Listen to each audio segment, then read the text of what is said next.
طالبان وایي مونږه هر څه کولی شو. طالبان ویلي د پنجشیر هغه ډله چې د جبهه مقاومت په نامه ده او د احمد مسعود په مشرۍ مونږ یې په څو ورځو کې له منځه وړلی شو.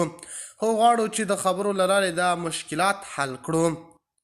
د طالبانو مجاهد ویلي دی چې که مونږ وغواړو د جبهه مقاومت ډله به ډیره زر ختمه کړو او پنجشیر به ټول له جبهه مقاومت څخه پاک کړو. خو د خبرو له لارې باید اول مشکل حل شي. د خرابات ټي وي چینل درنو لیدونکو سلام، ستړي مه شئ، وخت مو بخیر. هیله لرم چې جوړ او روغ به یې. په سر کې یادونه کوم که خرابات ټي وي چینل مو نوي سبسکرایب کړی، په درنښت سره خرابات ټي وي چینل سبسکرایب کړئ. د طالبان غواړي چې د جبهه مقاومت مشر احمد مسعود سره خبرې وکړي. وسله والو طالب ویان ذبیح الله مجاهد ویلي د طالبانو پر ضد جوړېدونکي ټولوالی دا مهال پنجشیر کې محاصره ده، خو طالبان هڅه کوي چې جګړې پر ځای د خبرو له لارې ستونزه حل شي.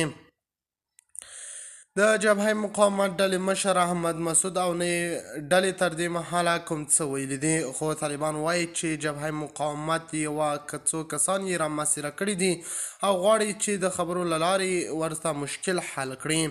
طالبانو ویلي که موږ وغواړو ټوله ډله به په څو ورځو کې له پنجشیر څخه راپاک کړو، له پنجشیر به پوره مکمل د جبهه مقاومت څخه پاک شي. خو موږ غواړو چې جګړه ونه شي، دو طرفه افغانان ونه وژل شي او د خبرو له لارې مشکل حل کړو.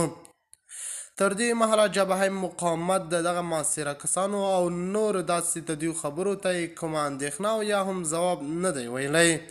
د خرابات ټي وي چینل درنو لیدونکو دا و زموږ ته د مهال چمتو کړی خبر. د نورو تازه خبرونو لپاره خرابات ټي وي چینل په درنښت سره سبسکرایب کړئ. د الله په امان تر بیا ښې چارې.